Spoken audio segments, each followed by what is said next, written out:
أعوذ بالله من الشيطان الرجيم. بسم الله الرحمن الرحيم. يا أيها النبي إذا طلقتم النساء فطلقوهن لعدتهن وأحصوا العدة واتقوا الله ربكم لا تخرجوهن من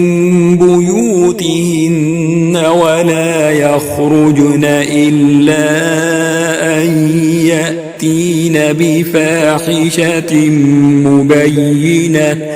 وتلك حدود الله ومن يتعد حدود الله فقد ظلم نفسه لا تدري لعل الله يحدث بعد ذلك أمرا فإذا بلغن أجلهن فأمسكوهن بمعروف أو فارقوهن بمعروف وأشهدوا ذوي عدل منكم وأقيموا الشهادة لله ذلكم يوعظ به من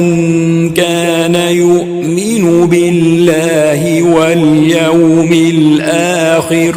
ومن يتق الله يجعل له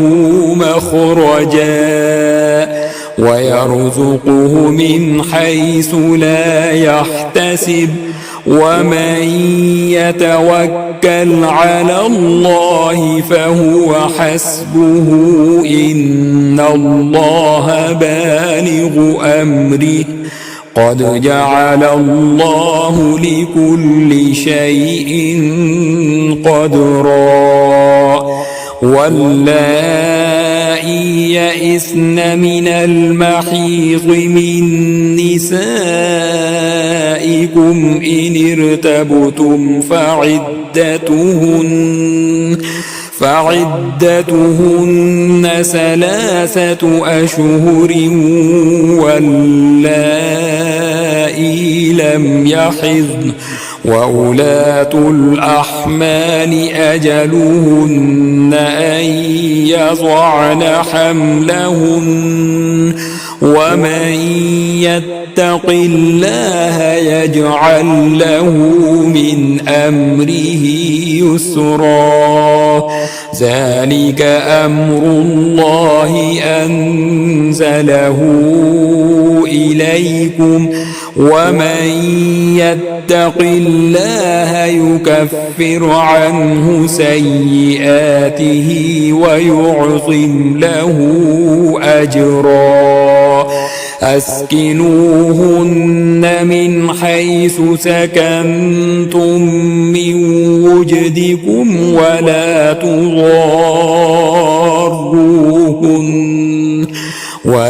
تضاروهن لتضيقوا عليهن وإن كن أولات حمل فأنفقوا عليهن حتى يضعن حملهن فإن أرضعن لكم فآتوهن أجورهن وأتمروا بينكم بمعروف وإن تعاسرتم فسترضع له أخرى لينفق ذو سعة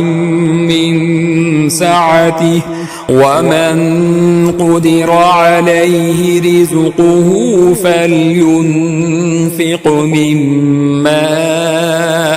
آتاه الله لا يكلف الله نفسا إلا ما آتاها سيجعل الله بعد عسر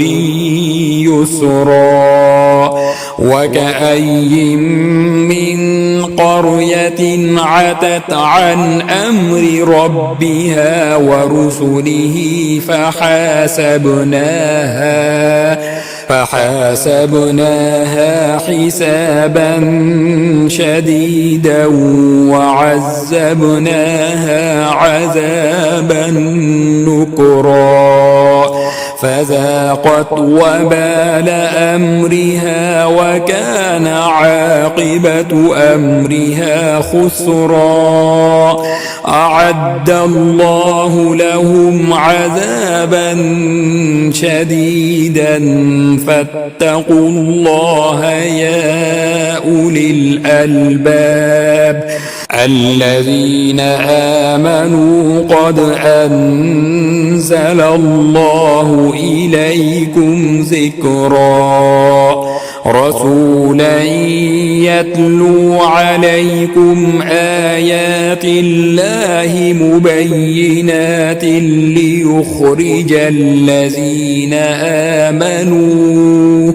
ليخرج الذين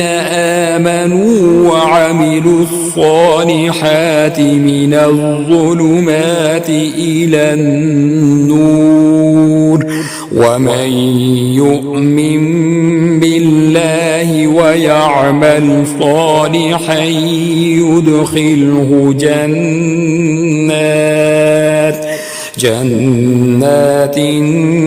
تجري من تحتها الأنهار خالدين فيها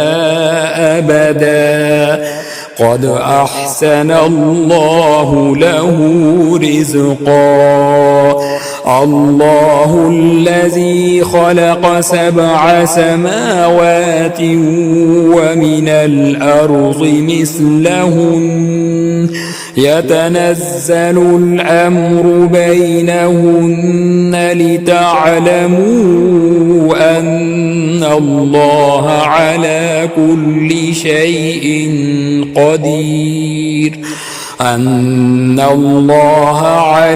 كل شيء قدير وأن الله قد أحاط بكل شيء علما